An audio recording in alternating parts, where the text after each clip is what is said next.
SS, it's been a long time, man.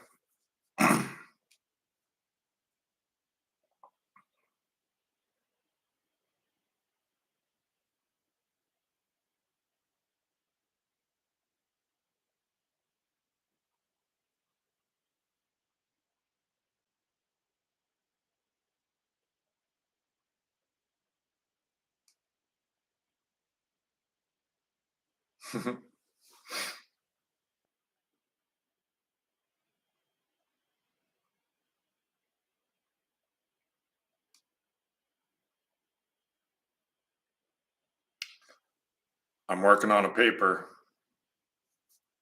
There's a unofficial Philip Goff, who's the panpsychist poster child dude that doesn't really know what he's talking about. Uh, on X, posted an essay contest about panpsychism and how it connects with the divine. So it's perfect. They're asking for the connection between mind and spirit. So, and they have to read it, right? Like, if it's a contest, they're forced to read with interest every single word, I would imagine. So we'll see. And it's Cambridge, Cambridge, freaking Cambridge. So we'll see if the religious studies department in Cambridge is actually believes in religion and God, or is it just more academia? Blah blah blah. We'll see. But I have exactly what they're looking for. They are looking for fitting the divine in with panpsychism, which is basically idealism.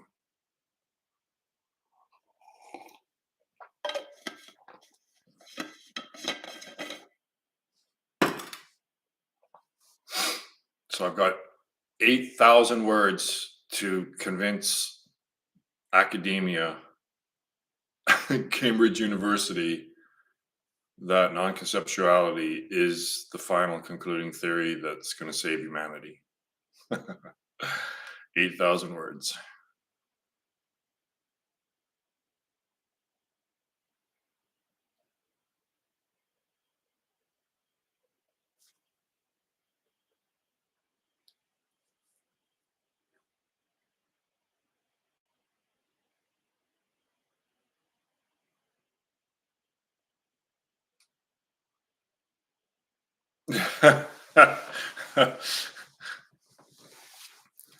They need to be held, their hand needs to be held for quite a long, for a lot of those steps.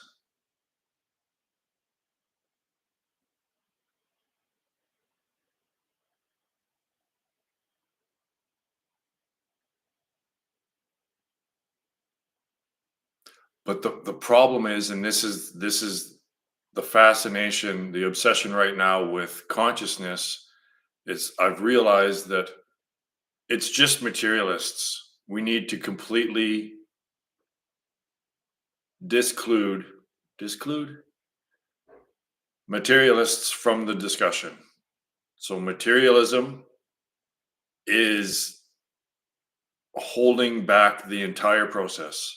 So basically, since Heisenberg's uncertainty principle and the double slit experiment, materialism has been shown to be false, and they're just holding on. Physicists are just holding on, and string theorists, and they're the ones, the mind body connection problem has been solved because materialism is false. It's not fundamental reality. And the problem with consciousness is that they're trying to trying to accommodate the laws of physics with human experience, and it doesn't work. So we need to just completely exclude materialists from the discussion because they're just fucking it all up. They're delusional. So what I'm saying in the paper, and I think this is good, is that we have to move the inquiry from the mind body problem to the mind spirit problem. So we're evolving. We're just leaving the materialists to their delusion because they're just stagnating the entire inquiry. It's just stalled because of all the confusion. So we just need to completely forget materialists. Don't even include them in the discussion anymore. They're not invited. And now we've moved on from the mind body problem to the mind spirit problem. This is the big shift that I'm going to propose to them, is that, yeah, you guys are on the right path. So we need to just forget about materialists. Don't even include them, because they're delusional and they're fucking everything up. They're just confusing things with, like the multiverse and all this nonsense. So that's it. I'm just going to say, if I had a PhD and people were listening to me, if I was the next Chalmers, this would be, all right, well, that's nonsense. The hard problem of consciousness, the mind body problem, is nonsensical. It's already been dealt with. So now we're moving on to the mind spirit problem. And that is meditation, right? They're asking to include religion and God and the divine back into the equation. And that's exactly what the fundamental model of reality does. But it's investigating mind and the stillness. So it's the mode of investigation is basically just meditation. It's not measuring things anymore. It's observation, right? So observer is the main point here. And now we just switch to observation. This shouldn't be much of a shift for them. It shouldn't be that difficult for them to just say, all right, well, let's just try this meditation thing again. Let's transcend thought. We need to transcend thought itself. And that's the next step of the inquiry, is investigating the line between mind and spirit, thoughts and the stillness.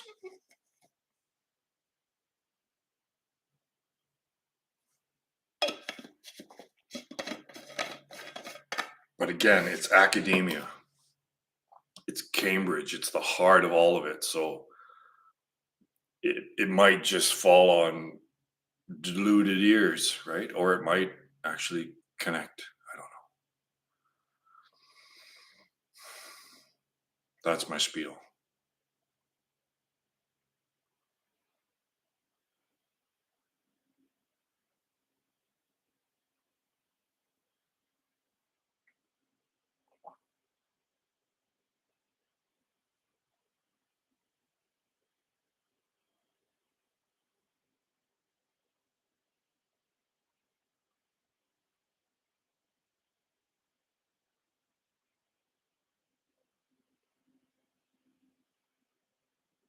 Yeah, exactly. But this is the approach I'm taking. I can't just say that all you guys are wrong. I have to start off saying, yeah, materialists are wrong. So I agree with these guys. And then at the end, I mention, oh, by the way, but I need to lead. We're stagnant right now. Like everything is just bogged down, stagnant in this cesspool of ignorance. And materialists, it's come clear to me, is that we need to steer the inquiry to spirit. So I've included spirit, and now, yeah. So of course, mind, body, spirit. The body is still in there, but it's just recognized. Because this whole mind body problem and the hard problem of consciousness, it's assuming the physicalist perspective, right? The physicists and the materialists take over, and they say, this is the perspective that we're going to start the inquiry from. We're going to assume that the physical realm, that the law that physics describes, is fundamental. And then they try to figure out how consciousness arises from that, right? So we just need, that's completely, it's just wrong. It's right. It's, they've got it inverted. But yeah, I completely agree. But I think it's materialists that are really holding things back. And the confusion that Goff has when he talks is because he's trying to include physics, basically. He's trying to include materialism in his theory, and it doesn't work. We just need to say that's wrong and just leave them behind.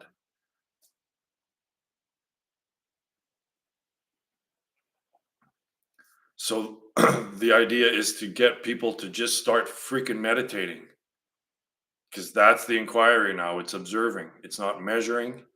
Thoughts are also a measurement, right? So if I say the next step of the inquiry, of the evolution of the inquiry, is mind spirit instead of body mind, and then provide them with the third option, the fundamental model of reality that is the triune system, that's the approach I'm taking.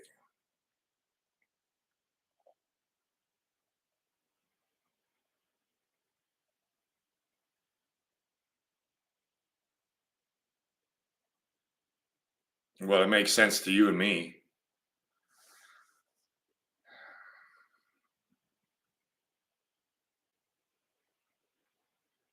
Exactly.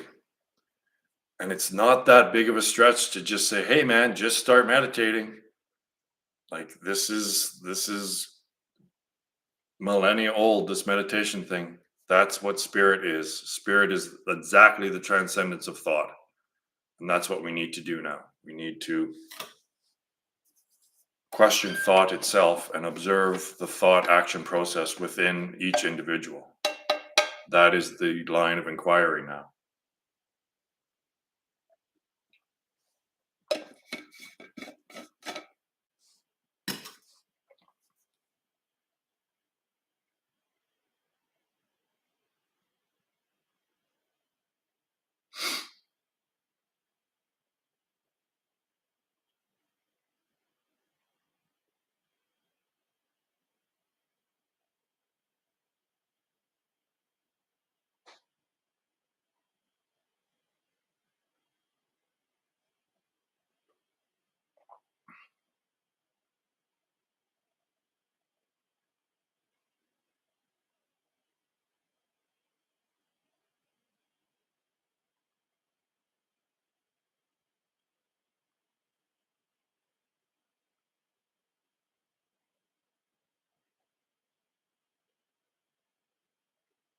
I don't get Hoffman at all. I don't understand what he's doing. Like, what are you doing? If you meditate on silence, like for 3 hours a day, like you said you did, then what are you doing? I don't understand what he's doing. you're just you're constructing another turtle shell and trying to paint it as a rock. It's just another turtle, guy. It's just another turtle. It's been going on for years. It's my fundamental model of reality. Yeah, I mean, what, you can't. It's my fundamental model of reality. It's That's what it is. It's the fundamental model of reality. You can't get more fundamental than it. It's so fucking obvious, but the simplicity of it has them confused. They just they can't recognize what's obvious. It's just, what your intuition can't see, that this is the same expression. Each one of these lines is this holographic expression of the exact same information. You can't see that. I don't understand how people can't see that. And then if they do see, oh yeah, maybe there is some sort of similarity, but then just completely the importance of it is lost, right? The meaning of it. Words have lost meaning, People don't know how to even think for themselves or reason for themselves anymore. Words are just a noise that you exist in relation to that noise. It doesn't mean anything anymore. It's noise. It's just noise. And I know I exist relative to that noise. This is why people listen to Kurt over and over and over and over and over and like he has the same people on over and over and over and over and say the same fucking thing, Bernardo, over and what's his name? Hoffman. Just keep saying the same thing over and over and over and over with no conclusion ever. And it's because the thoughts in their minds, the voice in the head reaffirms their existence because by inference, they know they exist by inference from the voice in their head. So that's why they just keep talking and they keep trying to fill every single space with a thought.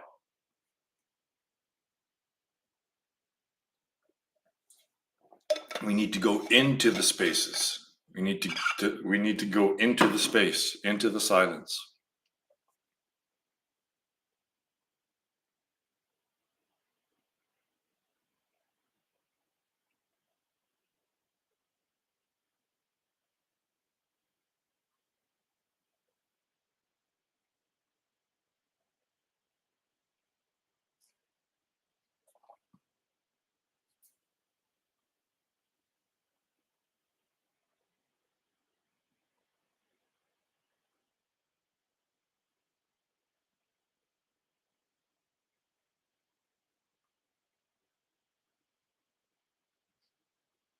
And the utility of it is completely practical because if people do this, eventually they'll find their own innate happiness.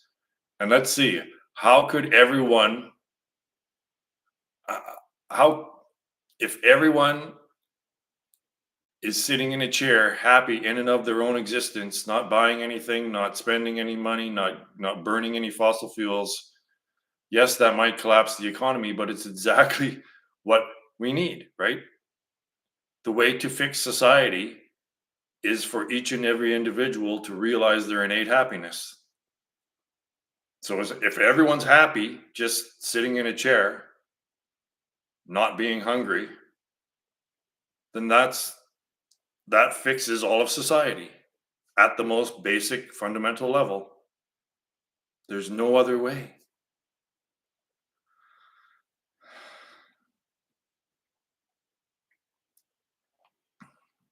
We're just we're just so far gone.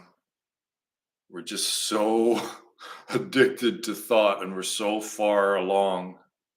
Human consciousness as a whole is so diluted and depends so strongly on the thoughts as their identity, right? Not identifying with the thoughts, but identifying as the thoughts. It's too far gone for most people, just way too far gone.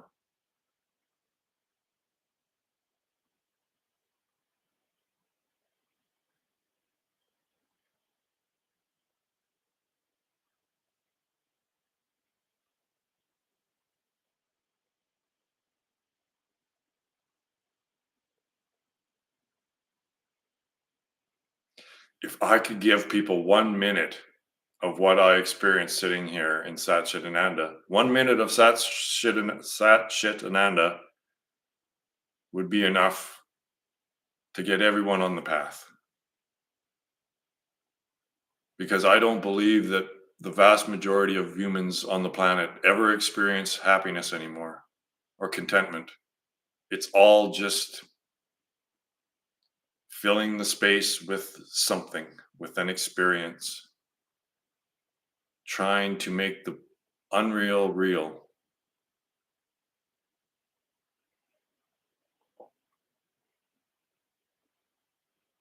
All of physics is trying to make the unreal real.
If I were to go on the Joe Rogan podcast, I would destroy science.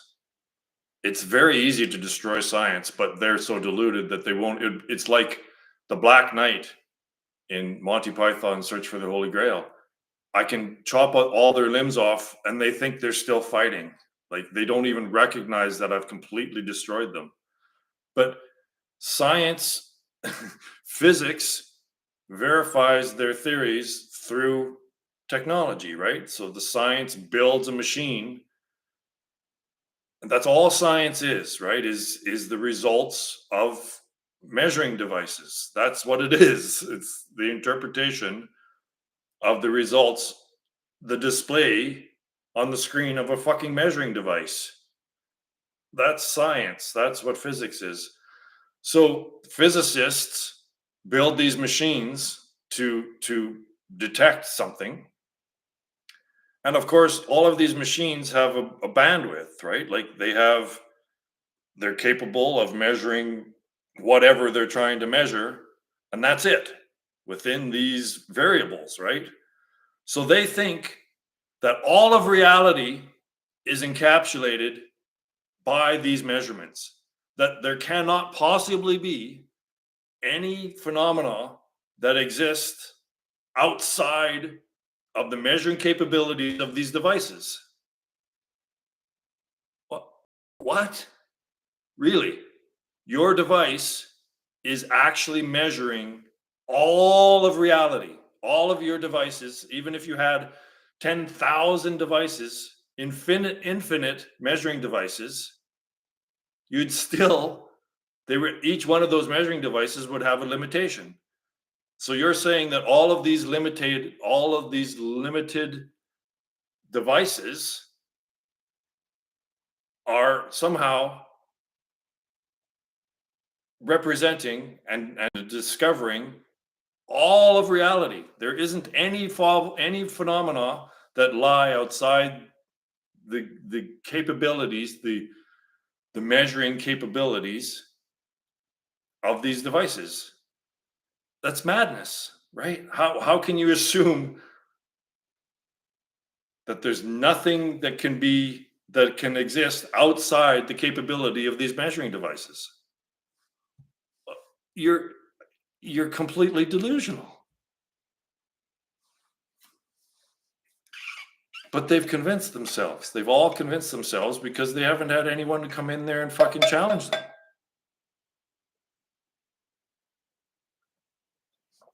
The interaction, these guys need to just take everything at face value. The interaction between the scientist is and the measuring device is direct. The scientist is interacting with a measuring device. It's not interacting with that which is supposedly being measured, right? It could, it, there's no way to tell. Hey, Paige, I'm just going on the same blah, blah, blah I always do. But there's no way to tell whether that's a projection or a detection. There's no way of knowing whether, so a scientist is interacting with a scientific device. You're not interacting with what was intended for your senses to interact with. That which the device is expressing or relating has nothing to do with the human sensual experience.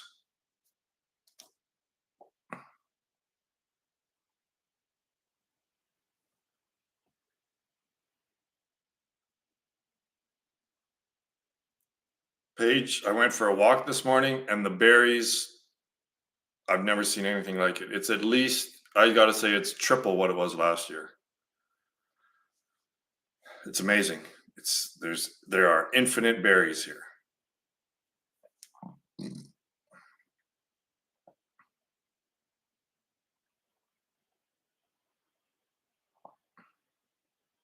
So my plan next year is to, when ADA's over $10, we're gonna get our non-conceptuality group, some of them, and they're gonna come over here. We're gonna fly them here. They can stay here, but they have to pick berries. A year from now, exactly a year from now. Yeah, I found the bags. Yeah, they're hanging in the porch.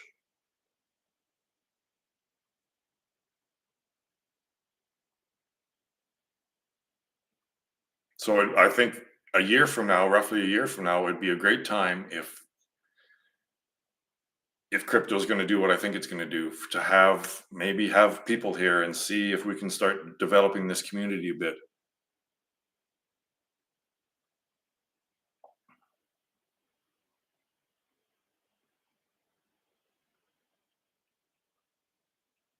It's better to be 2 years early than one day late when all this shit goes down.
Oh, it's everything is getting so bizarre, right? It's like Joe Rogan is saying, like this has got to be a simulation. This has to be some god is just writing in plot lines as he goes along here. It seems to me that the Secret Service let this guy take a shot. It seems like maybe the Secret Service is hired by the White House, right? And that's the Democrats, right, are in the White House. So maybe they were just gonna let this guy. They all knew about it, and he just missed. But that doesn't make sense either because I have a gun, and it's not a high power. Like 150 yards is not a difficult shot. When you're prone on a roof, anyone that's taken 10 minutes of target practice can make that shot. It's so everything's so very bizarre. But Trump is pro crypto now, so I mean the insanity of it all is that when you listen to RFK Jr., he's obviously the only one with a brain that actually addresses like points, right? Like what is your agenda? What are you working? Trump never talks about. See, and this just shows where the vast majority of Americans are. They want is identity, right? So they just want to be part of a group. And if you're pushing against everyone else, that makes your group more cohesive, right? And oh, you're all friends and you're all buds and you're all part of this great community. And that's your identity now is that you're a Trump supporter or whatever. But none of it is relating to the governance of the country. All of it's just about Trump and ego. So everything now is about, to those who don't know who they are, it's all about ego, right? It's all about just developing an identity. It's not about anything deeper than that. The entire democratic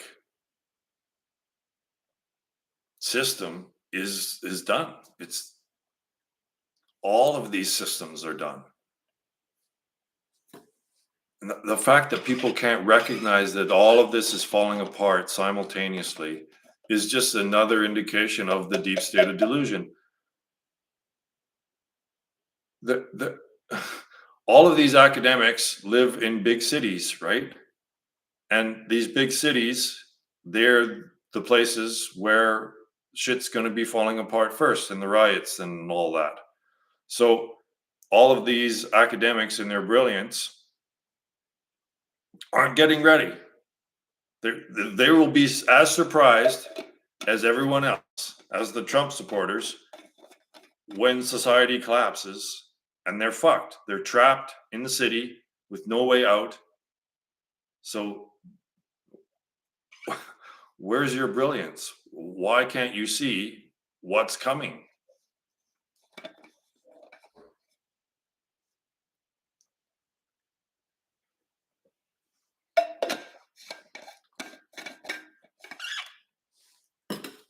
Science, I am going to destroy science.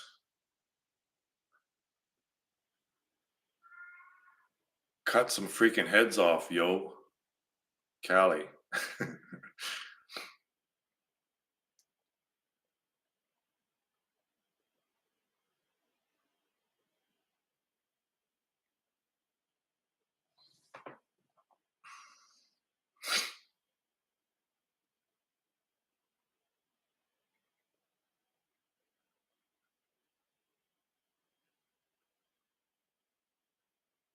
Should be Descartes' head that Callie's holding on to, because I believe that's the moment where spirit was completely removed from the mind, body, spirit. Triune, Trinity is that's the beginning of the mind body problem, because I believe Descartes completely removed the spirit part from it. And then there, of course, I think, therefore I am, which sets up like that statement has a way even a deeper practical application to it than even philosophers understand, because that's exactly it, is that at that point they weren't looking to some sort of divinity for, or some sort of transcendence on which something that is beyond the the realm of experience for our identity and our source. And then it removed, basically it removed God. It removed the observer. The observer became the mind, right? So the observer became the mind, and that's what is causing this whole kerfuffle about consciousness and the hard problem of consciousness and the mind body problem and all that shit. Is they're trying to put spirit, jam what he removed all into the mind category. But there is no category for that in the thing nothing model. There's no category for mind at all. So that's why my triune system, how it breaks over, it breaks open. It makes possible language so that mind can even fucking exist. Like, the materialists are still, the thing nothing model does not even allow for mind to exist. Any type of subjective experience doesn't even allow it, the possibility for it to exist. So until that language is fixed, which my model has fixed, nothing will ever get concluded, because they're using an incorrect model.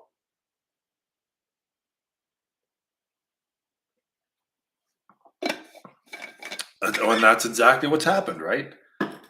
Is that, let's say 100,000 years ago, just pulling numbers out of my butt, 100,000 years ago, let's say, was the first thought, the first I thought within human consciousness. And that's what distinguishes humanity from everything else, is the voice in the head. Let's say 100,000 years ago, there was one thought, one, the original thought, I, within human consciousness. And now every single human that can think has between 6 and 60,000 thoughts per day. So put that on an exponential curve, right? For growth. So that's what's happening, is that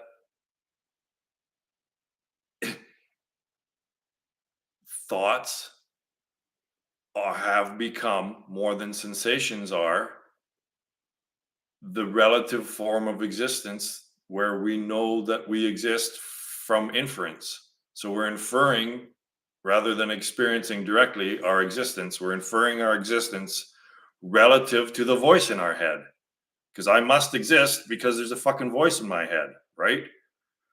So now, without knowing who you really are, that can never go away. It's trying to fill every last space and silence and stillness and reality with illusion, with thoughts, right? Because if you think, therefore you are, and you stop thinking, therefore you are not. So, therefore, the thought process must fill every single space that's possible.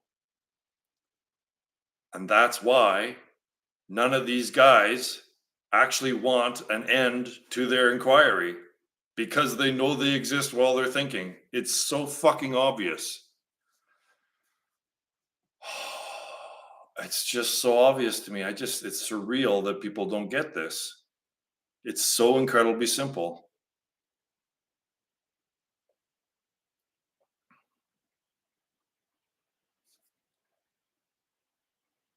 The mind ego, but I'm also saying that animals have an ego too, but theirs physically based. If animals could talk, they would say, I feel, therefore I am, right? But for humans, we have come to this evolutionary state where we know we're not the body. That's the intuition. That's another thing. That's the main thing that makes us different, is that we know that we're not the body. We have this intuition that this is not fundamental reality.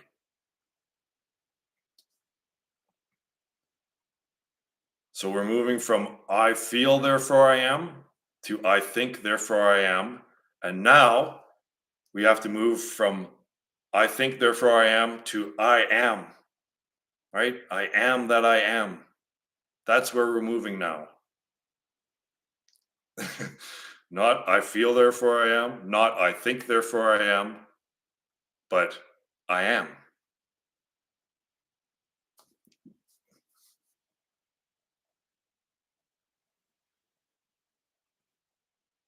That's exactly it, right? They take themselves to be the body. So that's why they don't, for one, they are incapable, I believe, of committing suicide. And this is why humans are capable of committing suicide, even capable of doing it, is because we know we're not the body.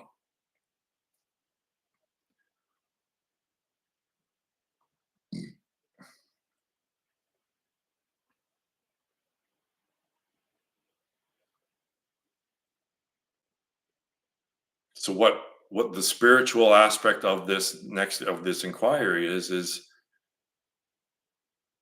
just getting to the I am. It's not being relative anymore. It's just transcending the I think, therefore I am, to just the I am.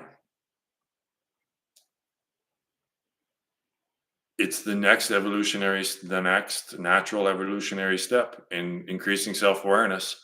And this is what needs to be done with humanity. Humanity needs to transcend and silence the voice in the head. It's that simple.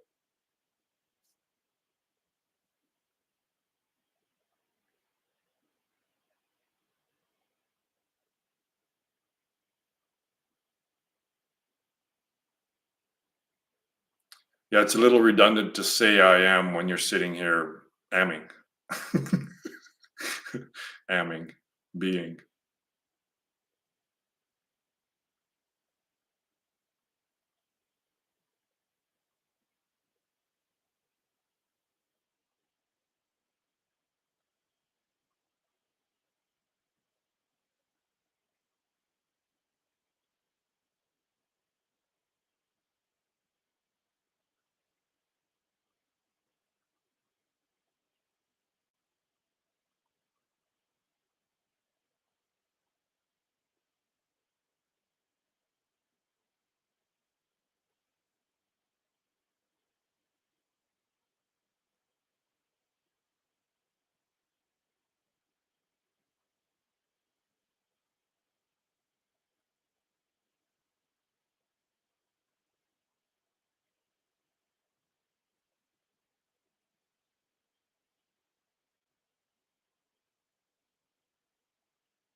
Yes. Yes. Yes. That's it. Like that's all it is just constantly always coming back to being aware of your own awareness, like not having something exterior to reinforce to focus on. You're always just focused on the focusing. It's, that's it. So that's it in practical application. Like I think people will read the theory and understand my theory, and yet they won't engage in the one step path, which is the point of all of this. There's ultimate practicality to this and life changing practices, a life changing practice. But you actually have to do it. You actually have to engage in the practice in order for all this teaching to have any meaning.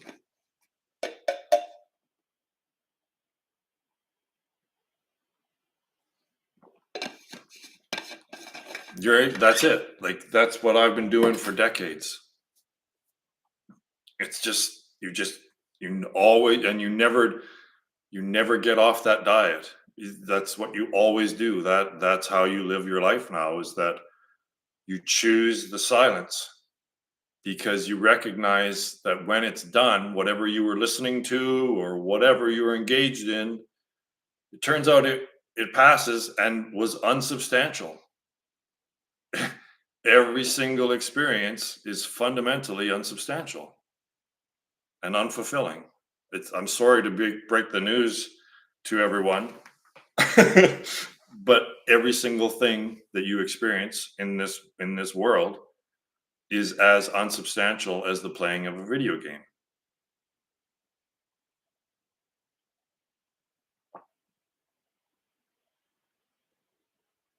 I know, right? Like, thank goodness, thank you for doing this, for being someone that's actually engaged in this and can confirm what the fuck I've been saying, right? It's not like you're doing this and you go and you've decided, oh well, it's not doing anything. It's just a bunch of hogwash, right? It's having a deep, profound change in your life as your life. It's not bullshit. It changes people.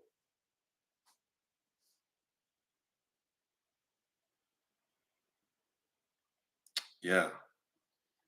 It's just peace. Like,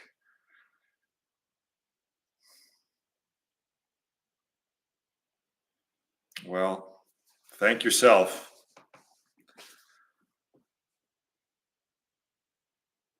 It's just the most amazing thing, right? It's just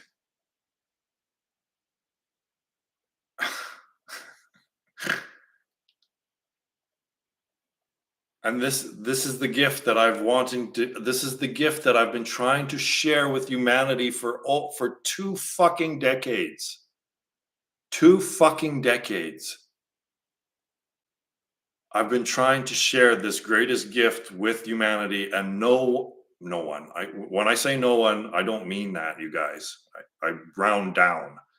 So over when there's 8 billion people and there's 6 that believe and follow non-conceptuality, I'm just saying no one. But it's you guys. I know you guys are here doing it.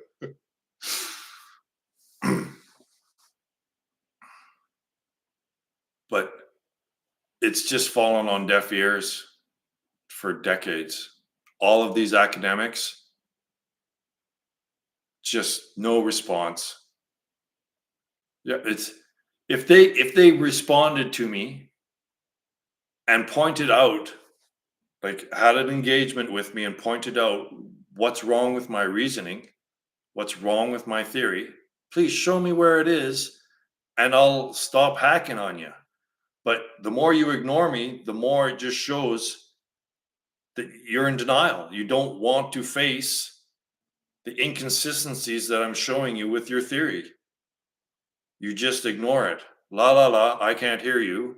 He's got 40 followers on X and 600 on YouTube. So no one gives a fuck what he has to say. So we'll just ignore him and hopefully he'll go away.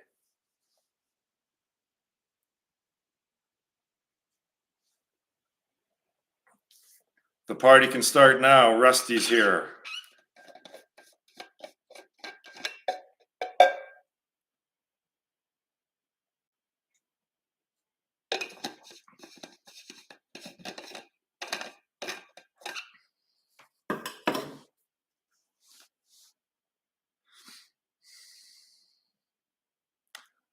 I know that people need to find me, but also I have this is my life's purpose.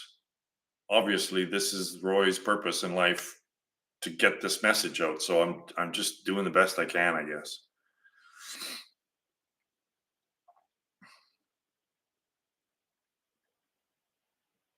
It needs a connector. So I read this book a long time ago about social trends. What was it called? And every big trend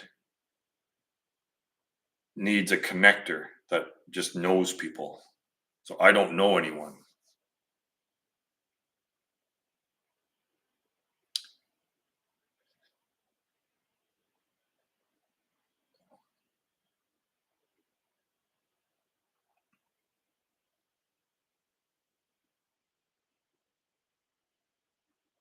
If frustration arises within me, then that's just another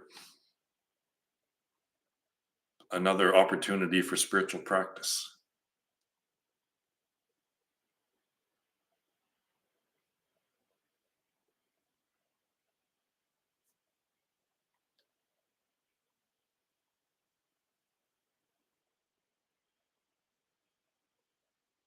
I'm so grateful for this little community.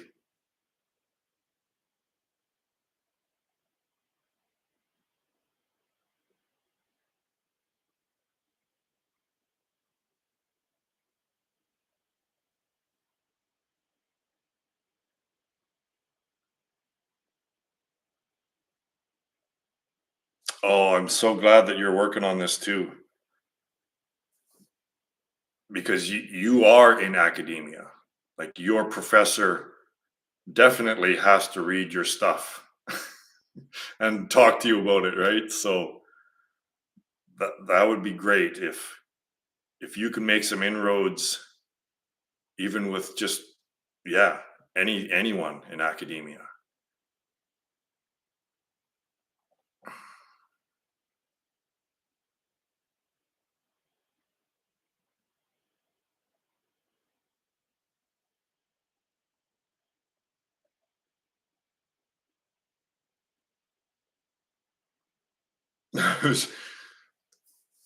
Paige and I watched The Edge of Tomorrow a while ago, and it's like that. It's like academia is like the mother alien. So we need to implant our meme or our bomb or our virus, whatever it is, into academia at to the heart of it, Cambridge University, and hopefully it works its way and kills kills the main host and take down all of academia. I'll start with science first.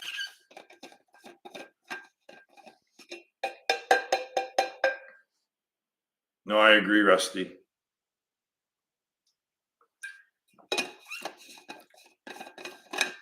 I've never advertised. I've never even put tags on anything that I post. You're supposed to hack slash or whatever the fuck it is, backslash. Non-conceptuality, I don't even do that.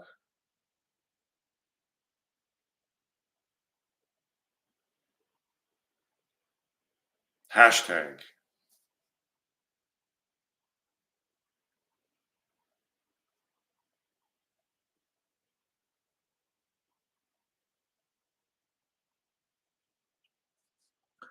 All I want is a dozen people here in moksha, just and let the world pass by.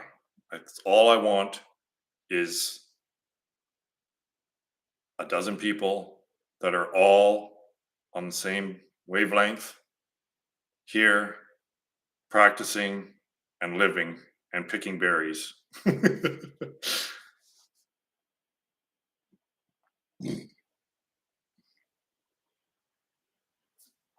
That's what I just said, isn't it, Rusty? I really just want our little piece of heaven, moksha, here, while hell is erupting everywhere else.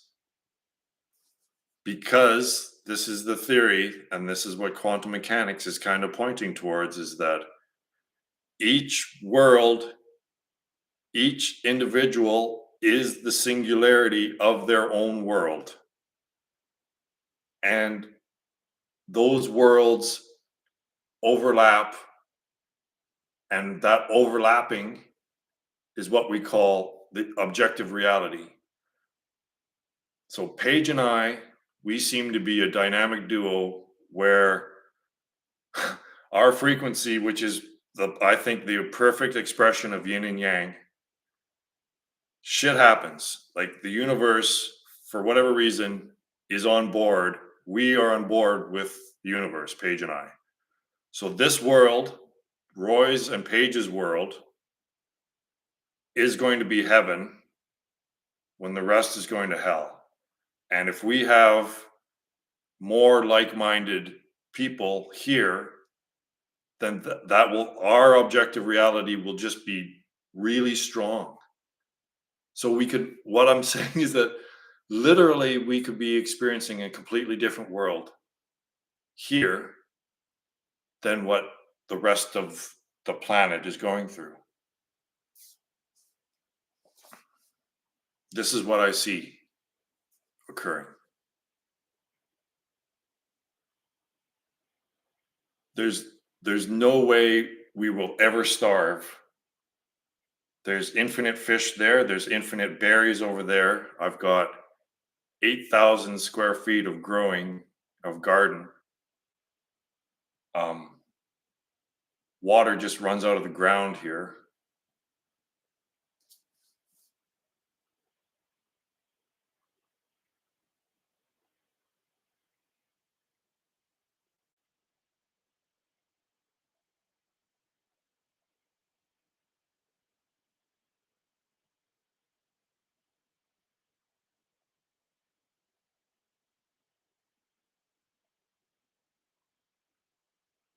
Jan Can, right on. The whole gang's here, almost. Dairy sheep. You can, I guess, all mammals make make milk, dairy. So maybe, and sheep will eat anything too, right?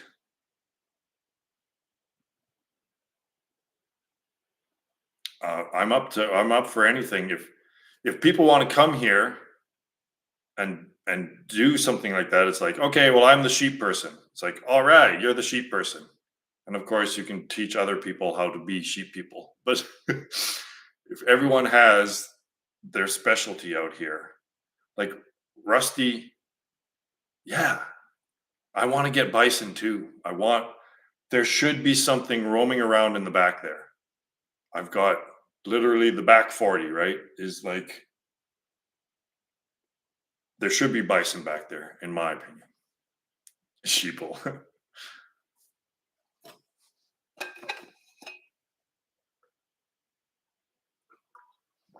And Paige's sister's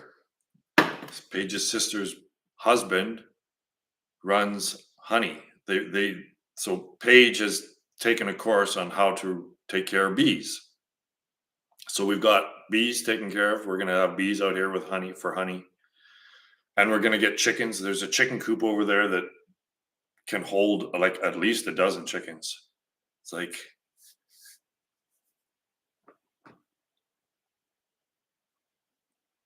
wow, that's cool.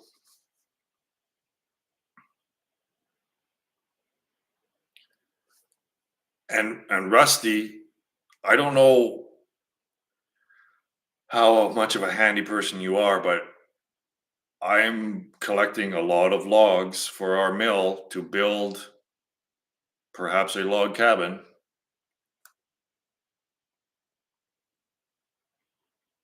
Uh, yeah, we need a handyman out here because I can barely screw in a fucking screw.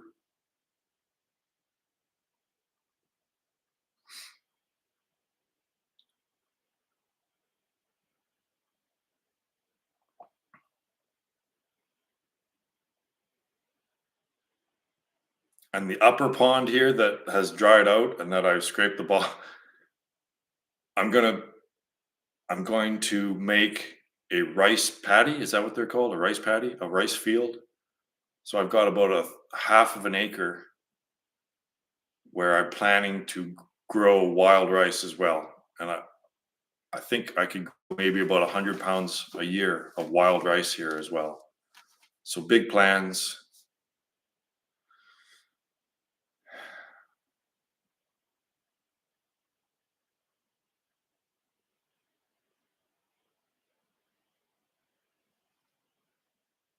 Yeah, man. Like if you can frame a house, that's a big part of it, right? If you can even just do the framing.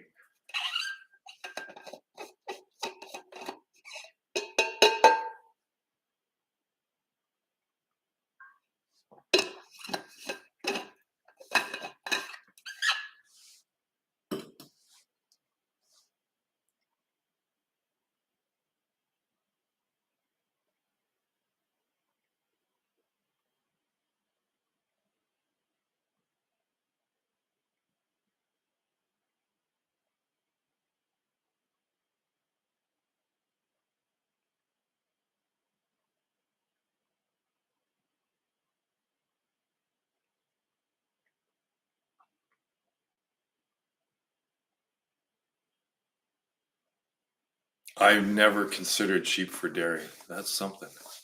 I do love dairy. Can you imagine having some type of ice cream when everyone else is starving in the world?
Wow. Well, you're selling me on it.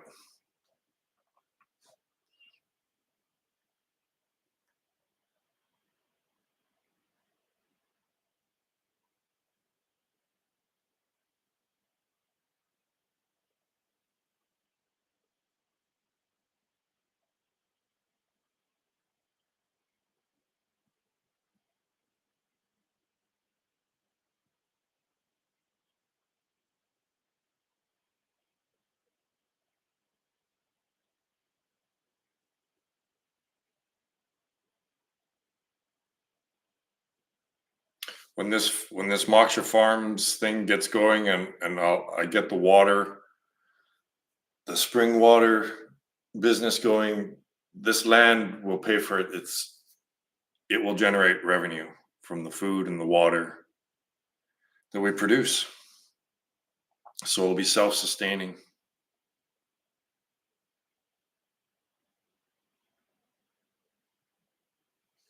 That's amazing.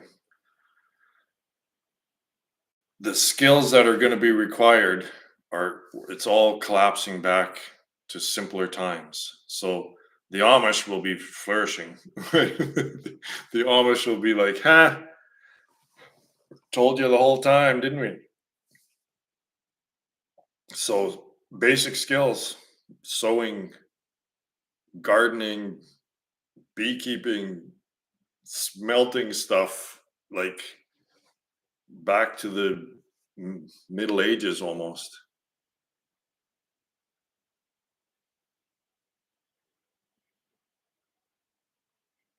That's what I'm saying, man. We've always, Paige and I know that two people aren't going to make it out here. Like, we can have all the resources, but if there's just two of us, if and when this collapses as bad as I think it is, someone will just come in, kill us, and take our stuff. So unfortunately, the numbers thing is also for defense because unfortunately, I think that humanity is going to rip itself to pieces here. That's what happens to a Ponzi scheme: is it starts deteriorating from the inside out, right? And humanity's just going to turn on itself.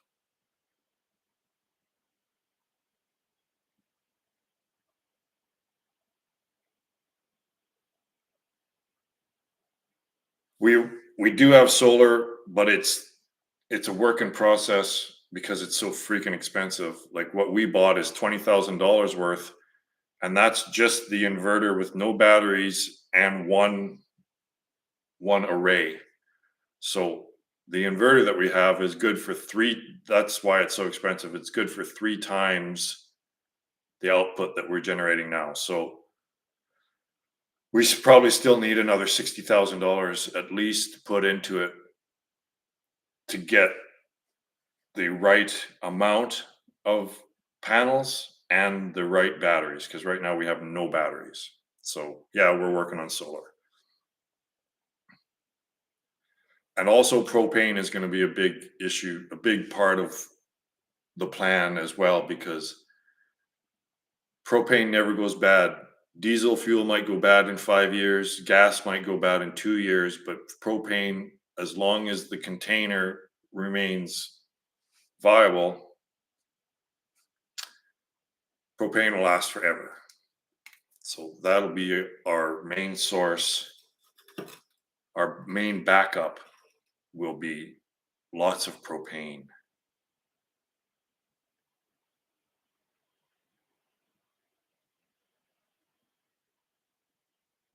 And then when we get the mill, I'm really excited about the mill.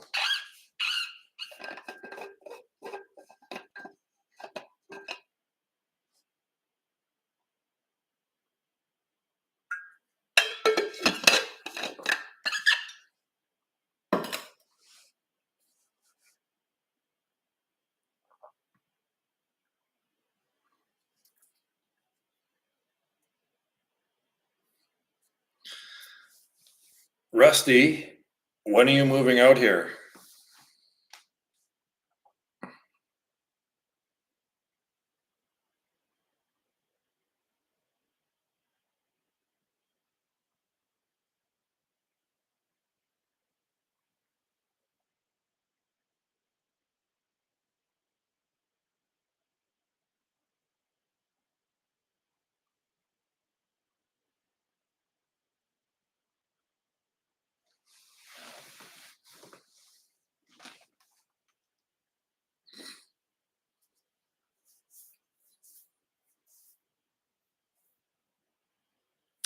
Wow. So you're a beachcomber.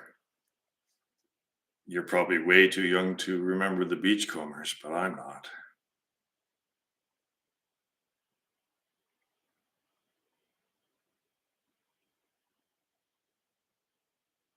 So I was thinking, like,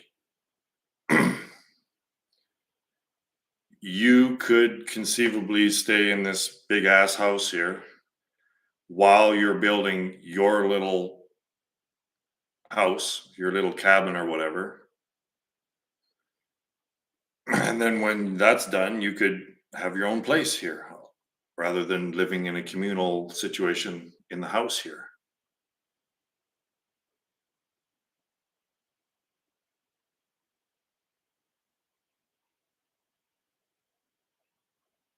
Awesome. I'm glad that you're actually looking to this as actually happening. As long as you're not crazy, please don't be crazy. I had I had a bad experience with a friend for like a decade. Turns out he went crazy. So that's a big thing. Is no offense, but we need to make sure that everyone is spiritually aligned, and it seems like you are with a little ego. Yeah, because if you move here and it turns out that you're disrupting things, I will have to throw you out on your ass. Sorry. But I'm sure that none of that'll happen because I think that you're not crazy. Once bitten, twice shy.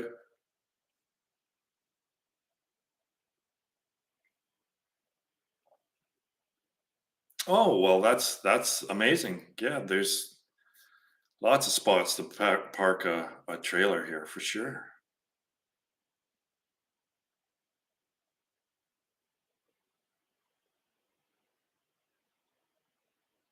This is 6,000 square foot house. So how many bedrooms? Five bedrooms.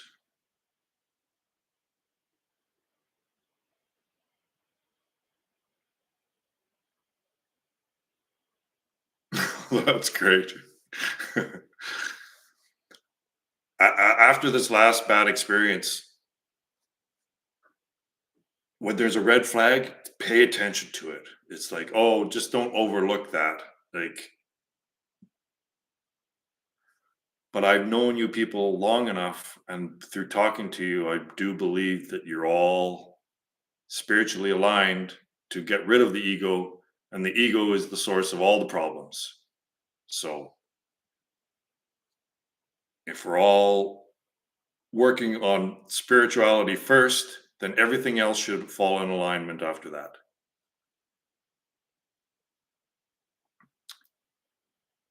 I thought so. I met this guy. I used to stack railway ties, which is just lifting railway ties all day, every day. Anyway, so we had a friendship for like over a decade, and I knew he was a little bit.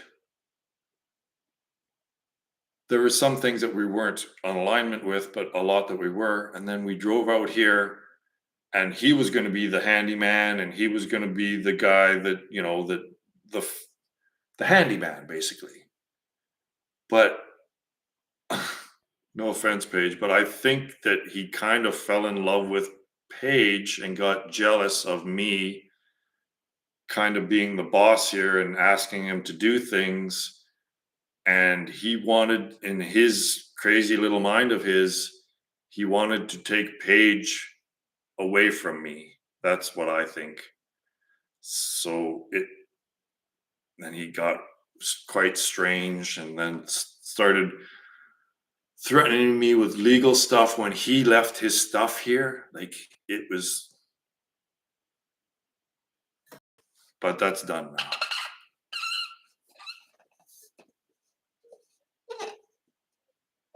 Mm. But luckily, it sorted itself out before he actually moved here and got settled in, because that would have been nasty. But it's all settled now, I think.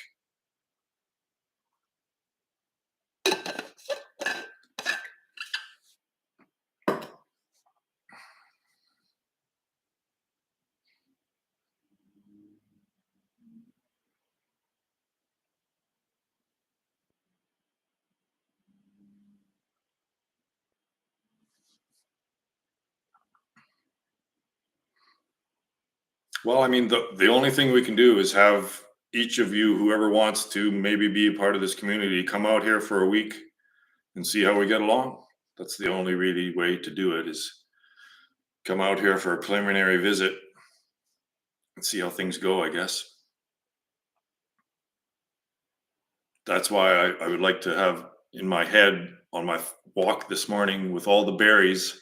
I thought next year at about this time might be a good time because I think crypto is going to be doing really well. by then, is to have people out here, like have Solution Seeker and Rusty and whoever else wants to make it, have them come out here and just hang out as a community for a week and see how it goes. Yeah. So there'll be berries to pick and there'll be food to process, and we can kind of get a feel for how things might operate.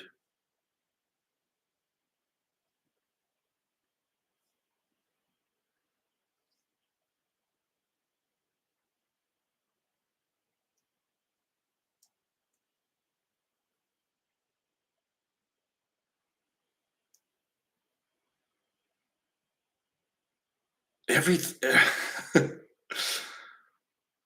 Trump has turned 180 degrees and is now pro crypto. He just spoke at a Bitcoin conference. So, and RFK Jr. says not only is he pro crypto, but he says that blockchain and artificial intelligence is the technology that will lead, that will bring, it's the only way that the United States will grow themselves out of the debt that they're in. So RFK Jr. isn't just pro crypto. He realizes that blockchain is the technology that United States needs to keep within its borders. It's going to be the next, everything about the internet, right? Everything that was Facebook and Amazon, all of these, Apple, all of these American tech companies, the next technical explosion is blockchain. Blockchain is technology that's as big as the internet itself. So it's just a matter of time before this technology is ubiquitous with everything that we do. Everything will be on the blockchain, because blockchain is truth. Blockchain is immutable truth. So that's truth is what is required to fix all of humanity's problems right now, especially truth within the financial system.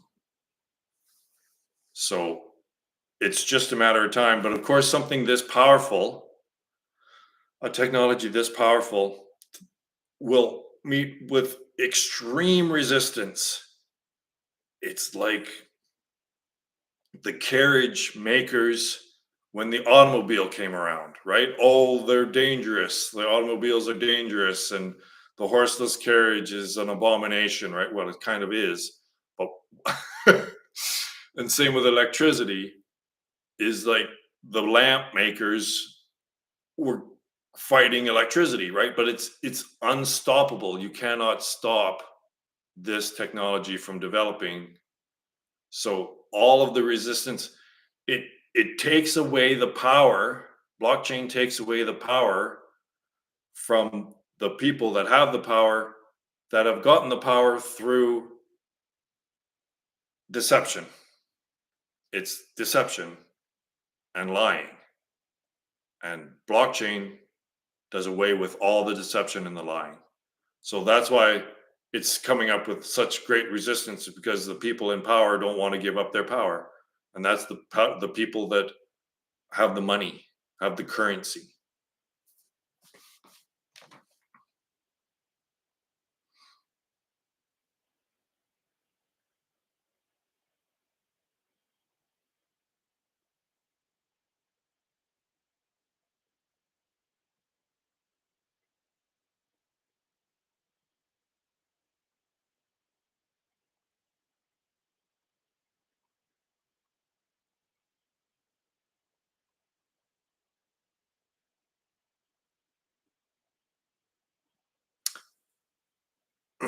It's I think it's brilliant that Satoshi Nakamoto,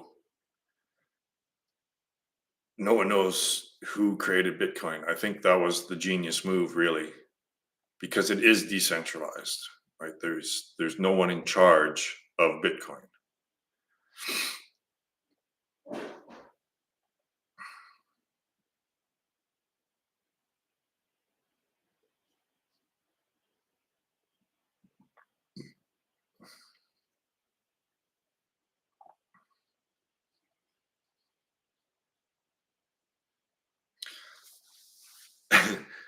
So on the other side of blockchain technology is I believe that blockchain technology is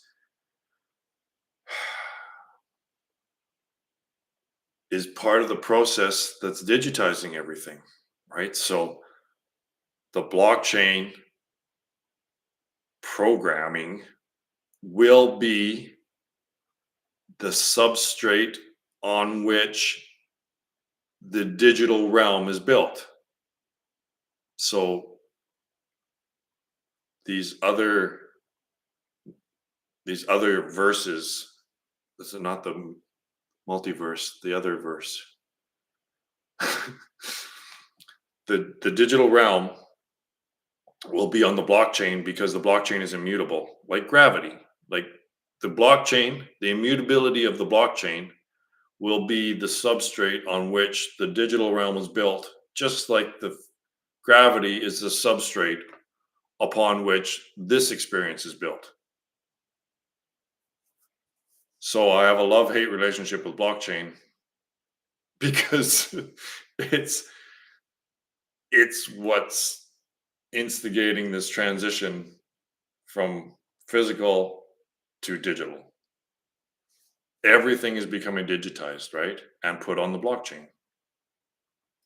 So that is the movement from the realm of the physical senses being taken as fundamental reality to the digital realm and the software and hardware of the system to be fundamental reality.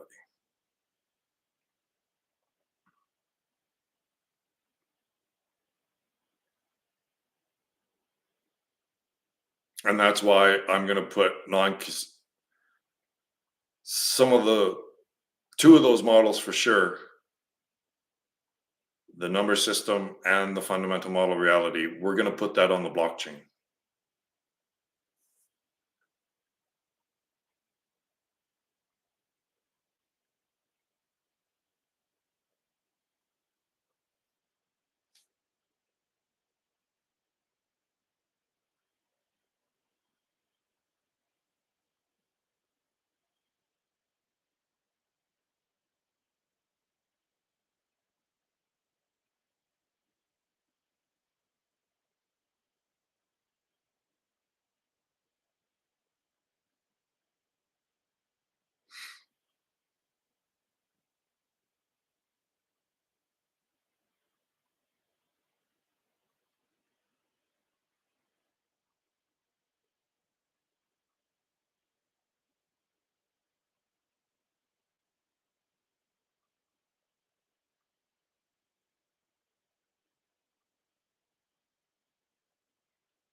And then when the internet finally goes down, because eventually it will, as society collapses, it'll be back to silver and gold and barter.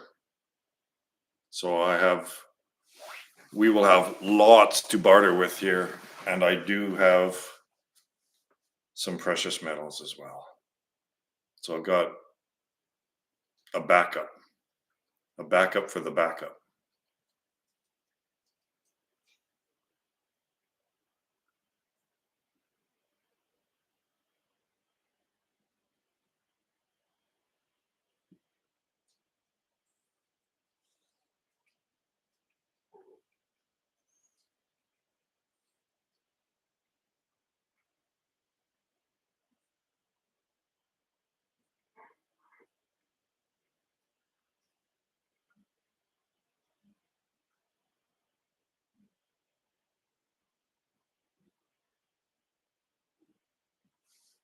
Honey, I think people will want honey. And freeze-dried goods, freeze-dried spinach and freeze-dried service berries, Saskatoon berries. We are going to make a lot of freeze-dried spinach and berries.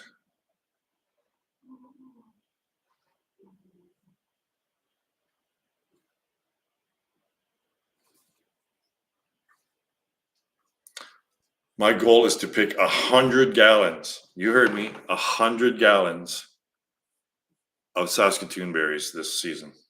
If I'm not going on the drone business, which I should be, there's fires everywhere, but because of bureaucracy, we're not working. Because of bureaucracy, we're not working when we should be helping these fires, helping the fighting of these fires.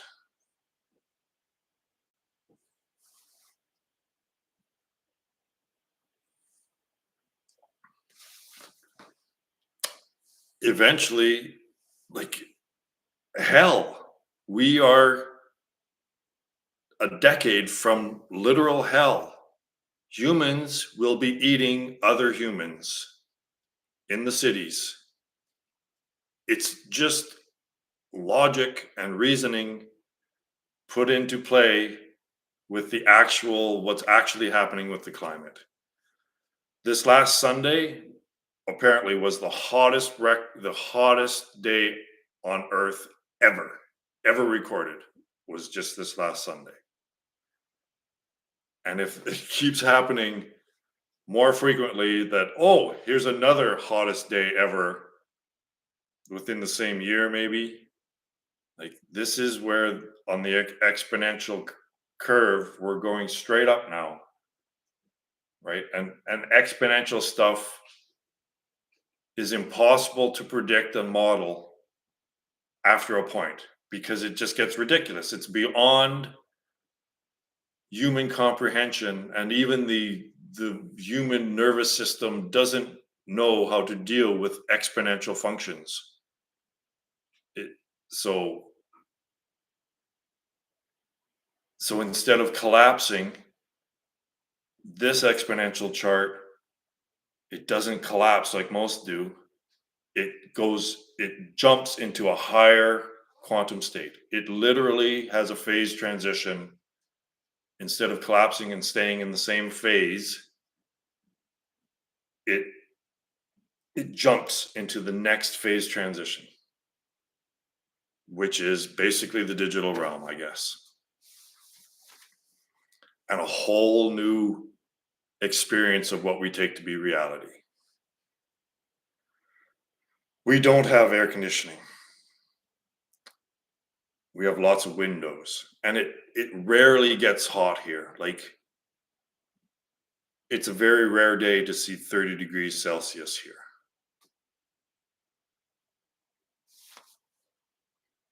Downstairs is always cool.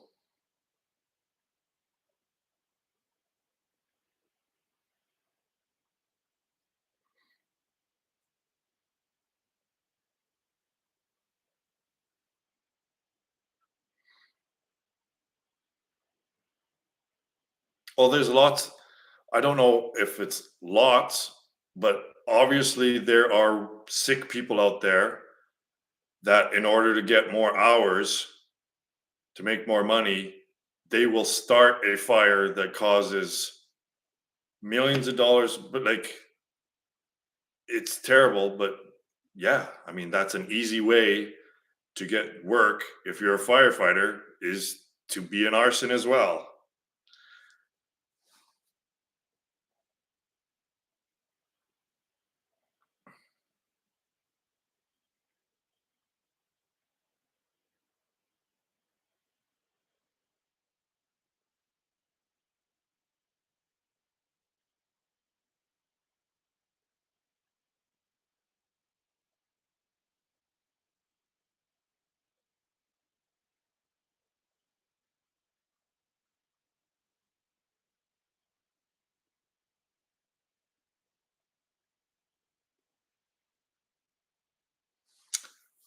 I'm not sure. I think we have to worry more about nuclear winter than we do about it getting too hot.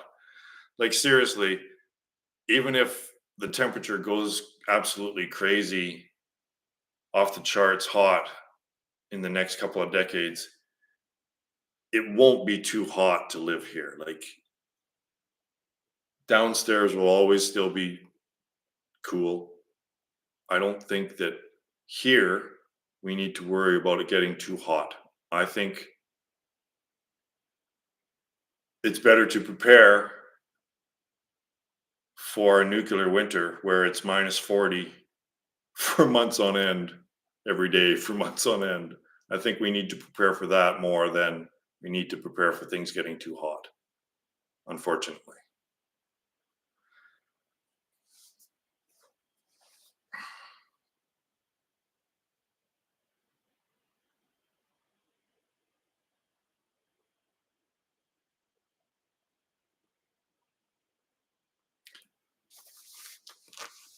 And it'll be great to have a spiritual practice.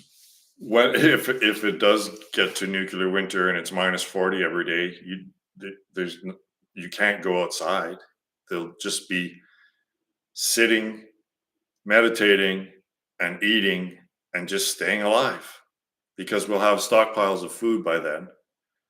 So we'll have enough food to survive. It's just not freezing to death would be would be the big issue is not freezing to death.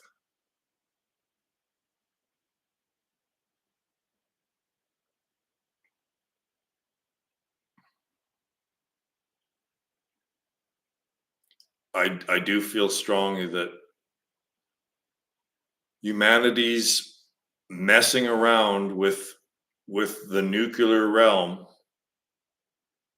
with the atomic realm, which is going backwards. I believe that we've gone through that. That is our evolutionary past, and we shouldn't be messing around with our past anymore.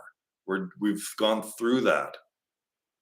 So I believe that our messing around with the atomic realm is what's going to kill us because it's an abomination. We shouldn't be. That's going backwards.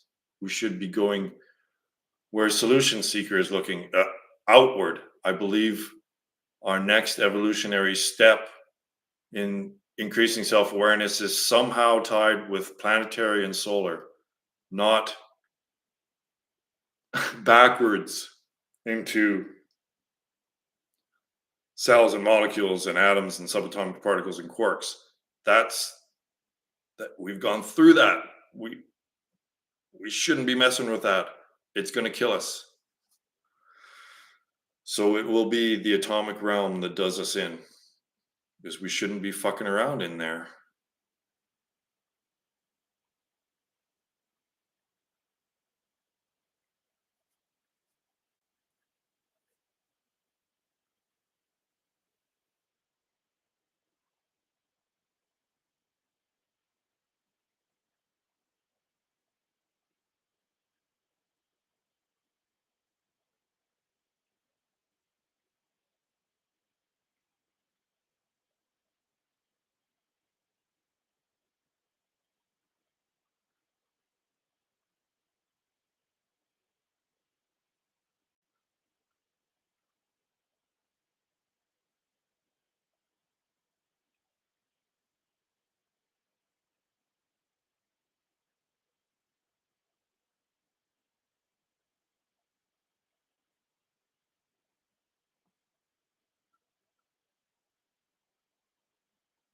You have any guns, Rusty?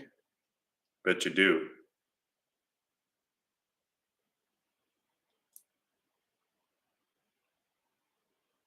Everything's in flux.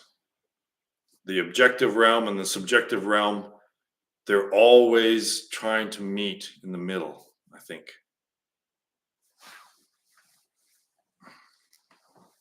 We're going to need guns, Rusty.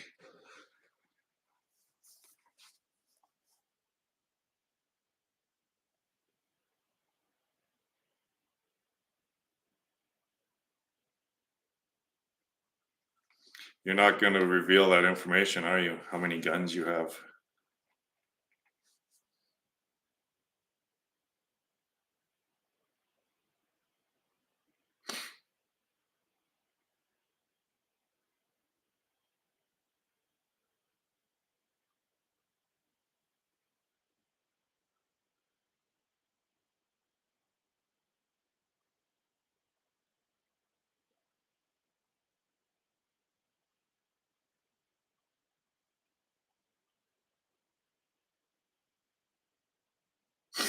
What is that supposed to mean?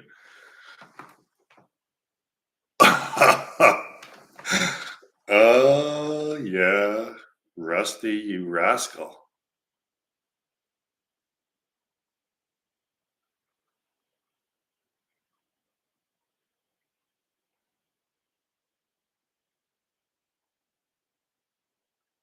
Well, I want a 338 Lapua because that's the biggest gun that is allowable in Canada. Most powerful gun allowable in Canada, so I gotta have it.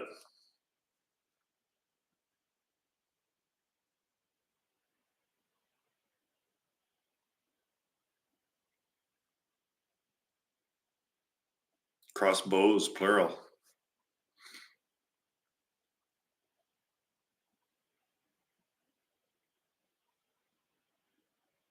Yeah, 338 Lapua. That's the biggest cartridge. I don't know what the right word is. Caliber, the biggest caliber, the strongest, most powerful gun allowable in Canada. It's a sniper rifle.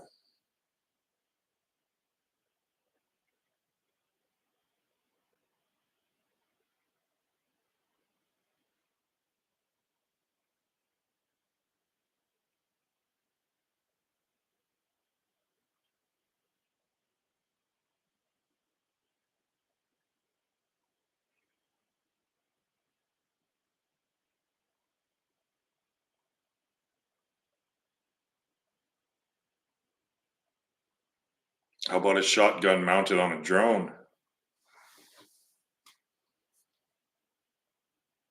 Hells yeah. 10 gauge.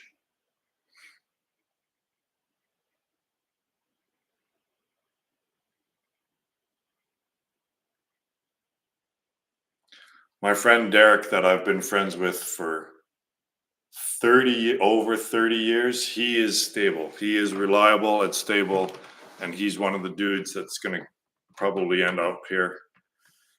And he loves animatronics and he loves gadgets and electrical gizmos and stuff, so he's going to rig up a, a gun on a drone. Oh yeah.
That's exactly it.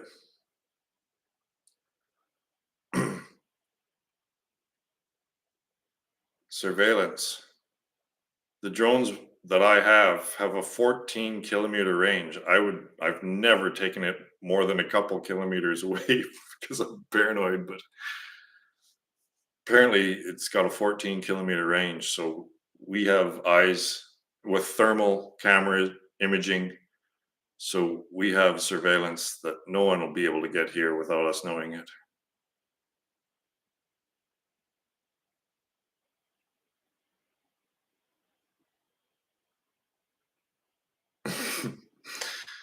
Well, there's going to be lots of fencing, and I have a backhoe, so there'll also be a moat. So there'll be fencing and a big dugout, a big trench around the whole area. So good luck trying to get in here.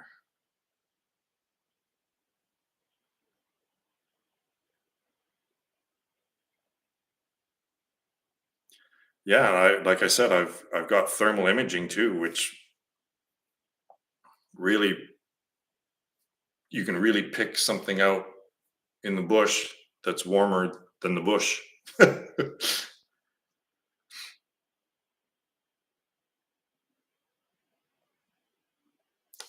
And I've seen moose run through my property, and every single day I see deer on my property. So there's no way that we'll ever run out of food here. And so many of the other people around also will not run out of food, right? So that's a big thing as well, is that the people around here can hunt and forage for themselves, so they will start starving. They won't start starving right away, so everyone will be more or less content until all the deer are gone, and then we'll see.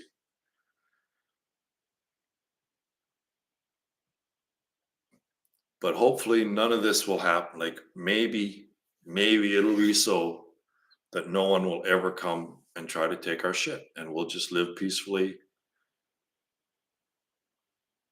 because all of our stuff will be for defense. There'll be no offense, right? It's all just defense. And maybe we won't have to use it. We'll see.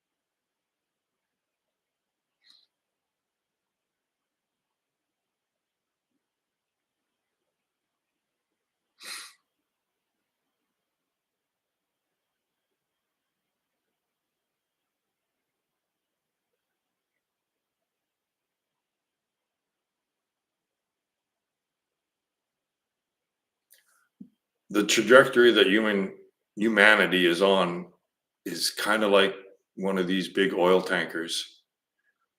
The momentum is such that it can't stop and turn around, can't stop its momentum, turn around and go the other way.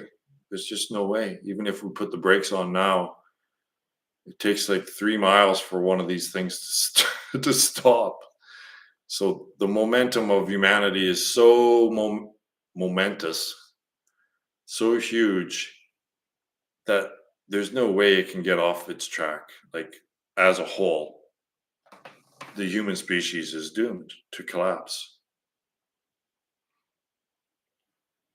But we don't have to be a part of that.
Oh no, there's there's hydro to the house.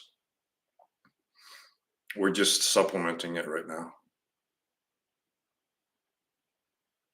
But the goal is to be completely off grid for sure.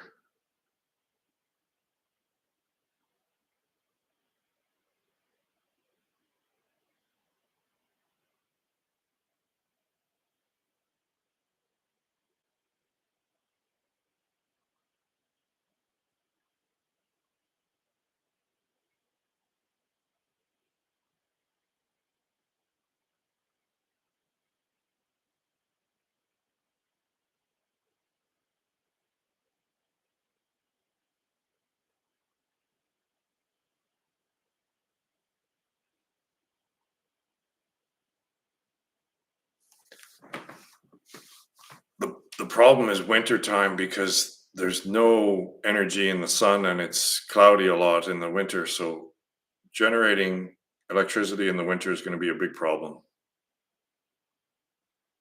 And it doesn't get windy here very often either. So I think that's where if we had a lot of propane, we could back up with the propane.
Well, Paige and I have designs on what we're calling the keep.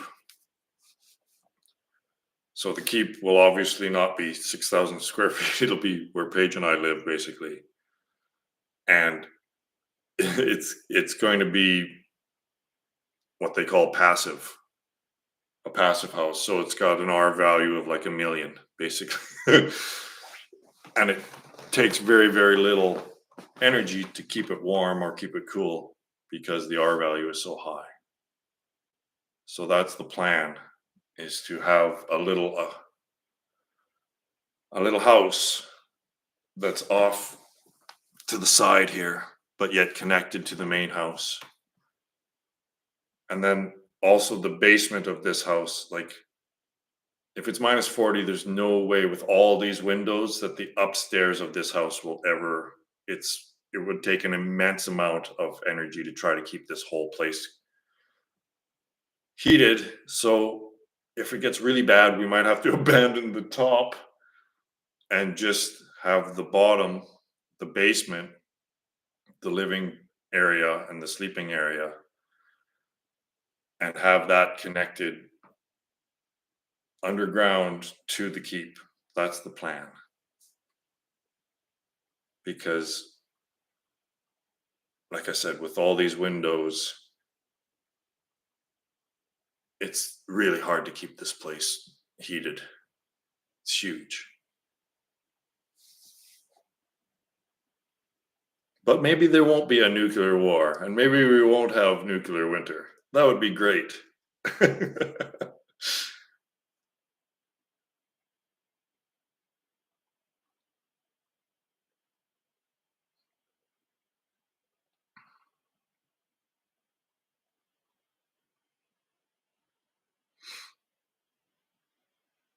But then, and then the other thing, if it's not an all out nuclear war, then when society starts collapsing so bad that the nuclear power plants start melting down, then we have to deal with the radiation. So that's another reason to have really, really thick walls in the house that you're living in to make it radioactive proof as well, with really, really good air filtering systems.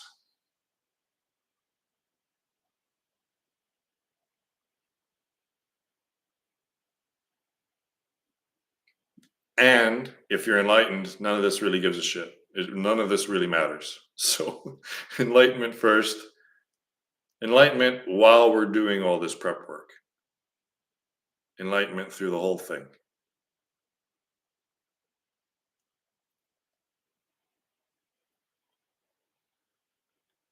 Well, you'll love it out here because there's hardly any light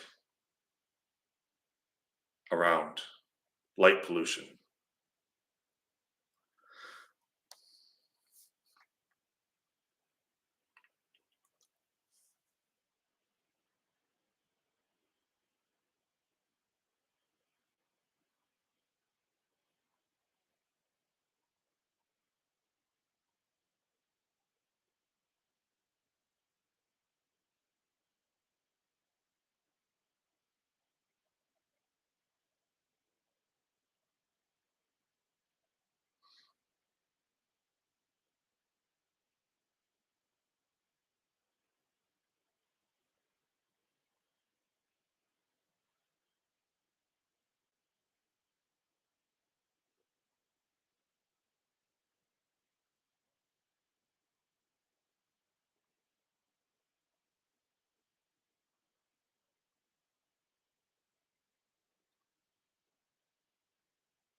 I think the our community is going to actually get healthier as all of this collapses and there's no more food in the grocery stores because we'll be growing all perfectly natural foods here out of our magic soil, the magic water that's coming magically out of the ground.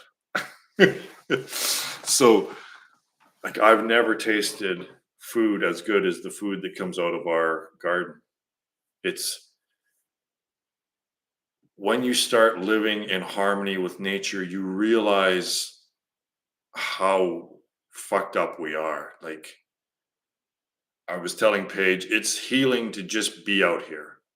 Just being in nature and walking around on the land is healing. I feel like I'm communing with nature and the universe itself. This is the natural way it should have been.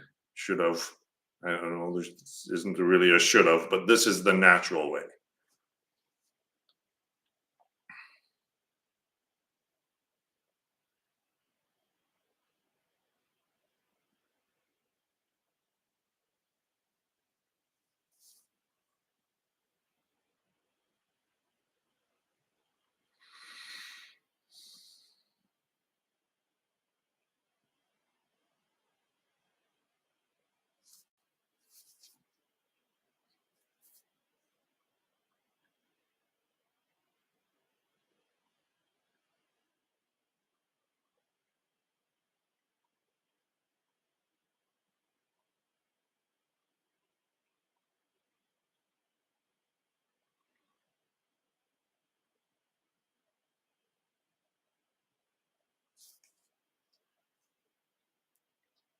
And it's equally hard for a human or humanity to admit that we're the bad guys.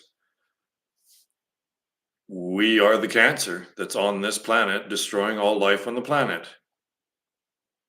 Humans have a hard time admitting this, although it's completely self-evident. Through technology, humanity is killing all life on the planet. We are completely, exactly unnatural. And what's the source of this unnaturalness? What makes us so distinct from all the other physical objects in the universe, right? Let's say that this is a physical object. What makes this physical object and all other human physical objects so distinct from all the other physical objects in the universe? It's our subjective experience. It's the disembodied voice blabbering away in our head. That's what makes us distinct. Hello? And that distinction is what's causing us to be a cancer. Just like a cancerous cell had something in its programming, in its RNA or its DNA get knocked out of whack, so its natural programming gets knocked out of whack, and then it starts going rogue, forgetting that it's a part of a whole. So that's exactly what's happened with humanity, and it's the voice in our head that's causing it. It's this simple and this obvious, and yet so difficult for humanity to accept because we think we're awesome. We're the fucking bomb, right? We're next to God. It's like, no, we're not. We're killing all life on the planet. It's like we're the fucking Borg. And then we have people like Elon and Eric Weinstein that thinks it's imperative that we leave the planet and expand. What, to kill more planets? You want us to be the Borg and to fly around to different solar systems, destroying the life on those planets too? What the fuck is wrong with you people? How can you not see how fucked up humanity is? There's no objectivity in this at all.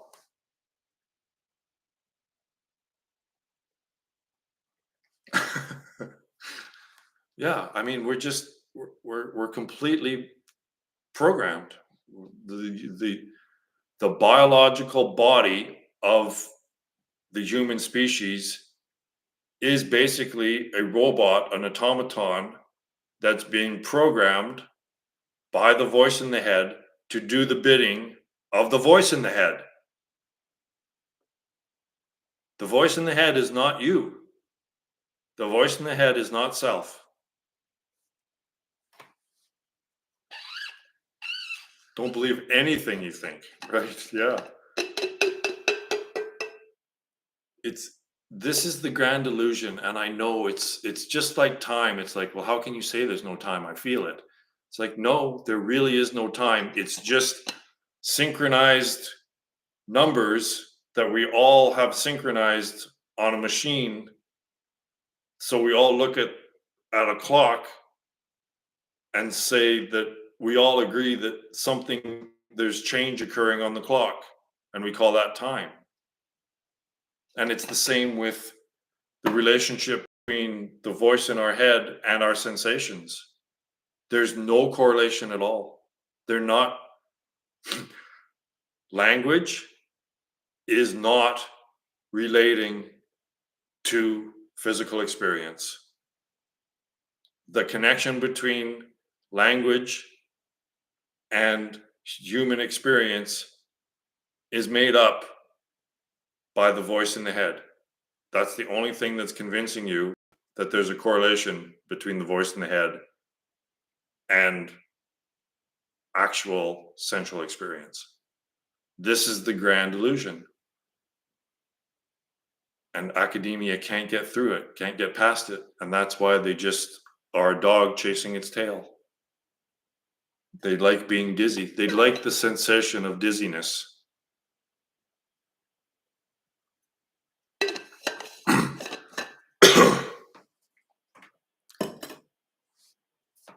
That's a good line. You came up with that, didn't you? Thoughts arise and all of them are lies.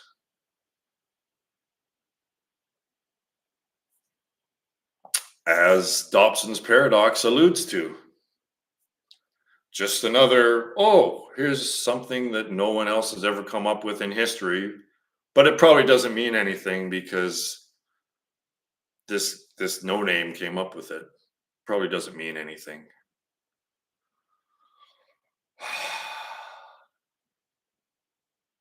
Because that's basically what Dobson's paradox is alluding to, is that all statements are lies.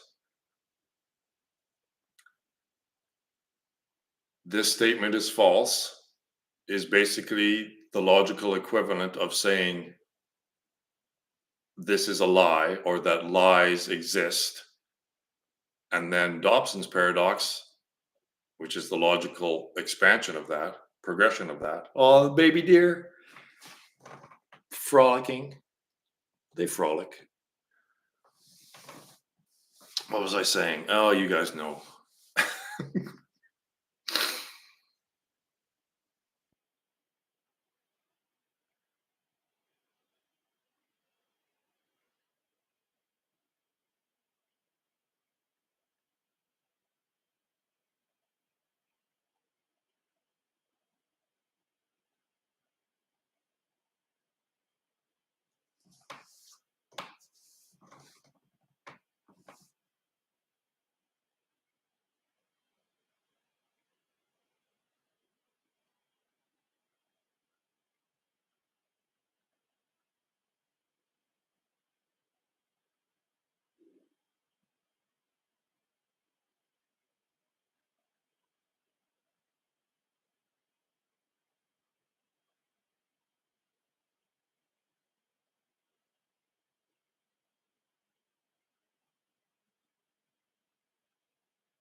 We'll wait and see, I guess.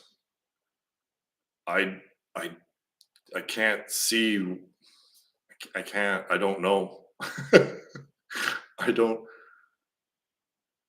I don't know how big it's going to get. How many people are going to realize that non-conceptuality is the only path out of this.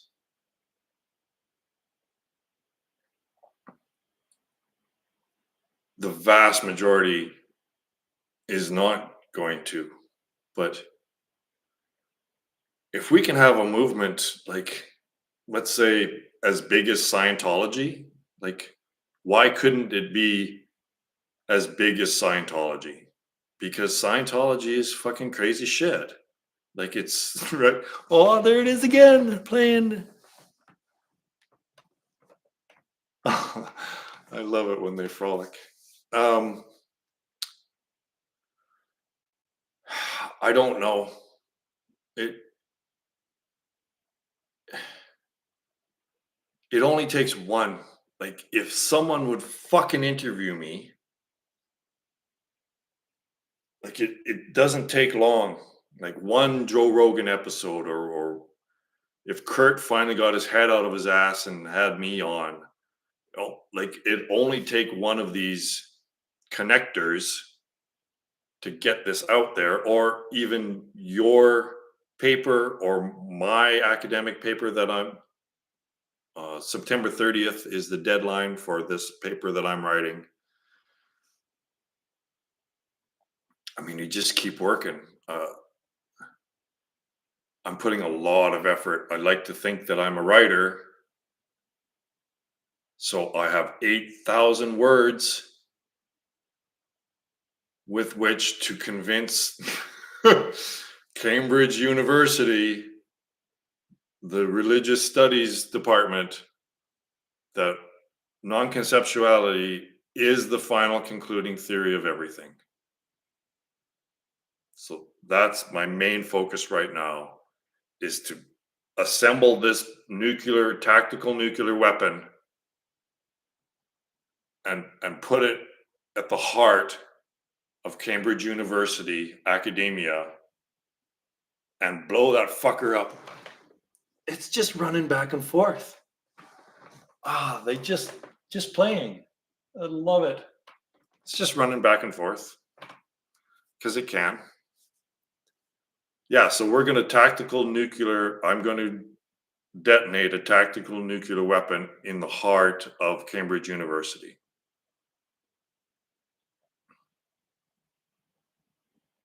There goes, it's just, I love it. Oh, it's adorable.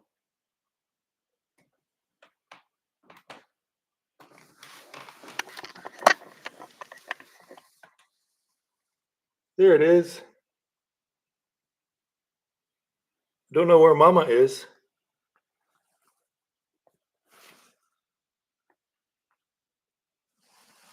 Stay out of my garden.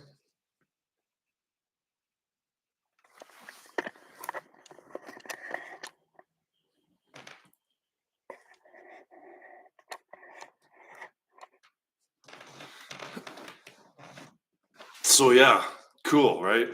It's just life everywhere. There's just life everywhere. There's no concrete. There's there's no glass buildings around. Just this one.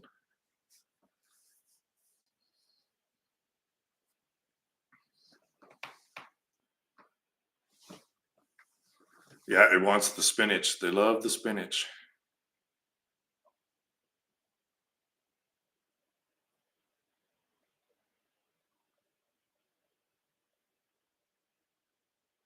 Oh, I missed that one page. How many video game characters win the game? You mean escape? Well, I'm not on the side of the neo Advaita non dual crowd that says that everyone's enlightened. It's like a handful of people throughout all of history, I think, have been enlightened. It's like a couple dozen in the history of mankind.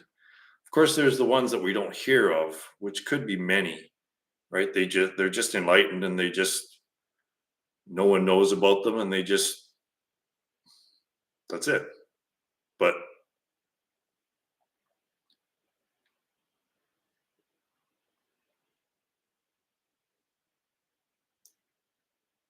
the way I see it is that every time someone is born, like that world arises with that person, right? It's like all these universes are coming into being off this main trunk of a universe or something. There's a retro causal thing going on as well. But every observer, every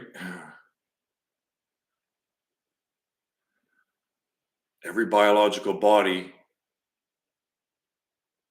arises with its own world. Your world did not exist prior to you existing.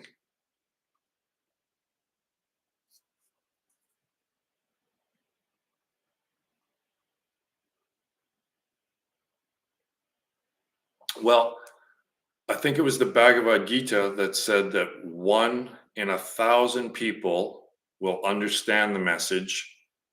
And out of that 1 out of 1,000, 1 out of 1,000 will actually realize it through the practice, like actually engage in the practice and realize it. So that would be 1 in 1,000,000. According to that math, 1 in 1,000,000 people achieve moksha. But I think it's got to be less than 1 in a million that are fully liberated.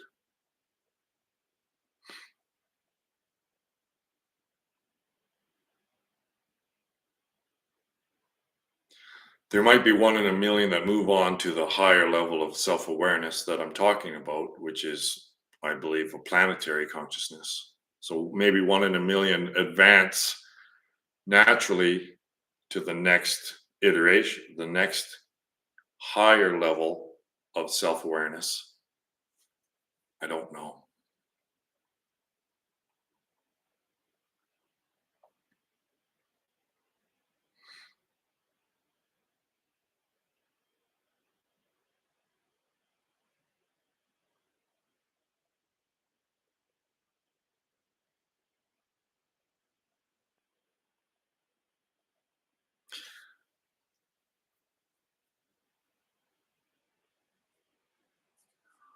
Yeah, it's tricky because there's only one observer doing this. So simultaneously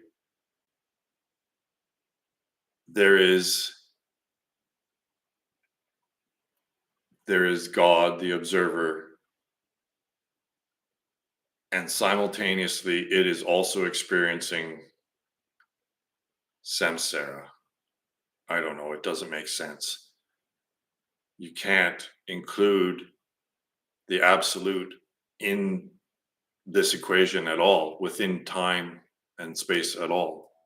So as soon as you start doing that, it breaks down, right? As soon as you start trying to define the absolute in terms of the relative, none of it makes sense, right? None of it aligns.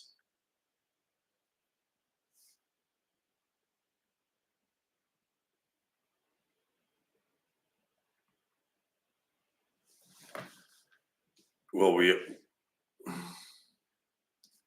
the appearance of multidimensionalism appears from the potential, the pure potential that is God, I guess. So self is always the unchanging, and that which appears to change changes within the self.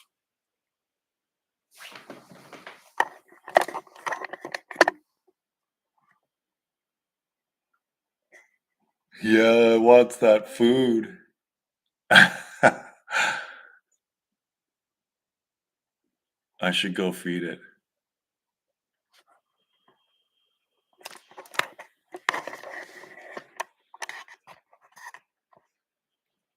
Okay, gang, I'm gonna call it, and I'm gonna go try to maybe feed that little fella some spinach.